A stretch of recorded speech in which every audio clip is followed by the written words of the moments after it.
শুনেন, রাসূলুল্লাহ সাল্লাল্লাহু আলাইহি ওয়াসাল্লামের কাছে একবার কিছু লোক আসছে।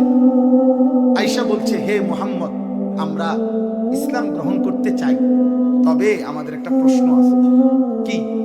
তো তারা বলল যে মুহাম্মদ, ইসলাম পড়লে, গ্রহণ করলে তোমার আল্লাহ আমাদেরকে যে মাফ করে দিবে, কদ্দুর মাফ করবে তুমি কি জানো? আমাদের পাপের হিসাব। তো তারা বলল যে হে মুহাম্মদ, আমাদের গুনাহ কি পরিমাণ তুমি জানো? আমরা চুরি করেছি কি পরিমাণ আমরা নিজেও জানি না। আমরা মদ পান করেছি কি পরিমাণ তার কোনো কুল কিনারা নেই। আমরা জিনা ব্যভিচার করেছি কি পরিমাণ তার কোনো কুল কিনারা নেই।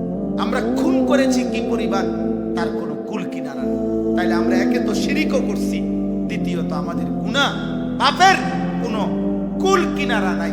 তোমার আল্লাহকে বলো, তিনি মাফ করবে বুঝলাম কালেমা পড়লে, আল্লাহকে মানলে, কিন্তু মাফটা তিনি কদ্দুর করব, কয়টা পাপ, আমাদের এই সব পাপ এত বেশি পরিমাণ অগণিত, তিনি মাফ করবেন কিনা, কদ্দুর করবেন, এটা বিস্তারিত জেনে নাও।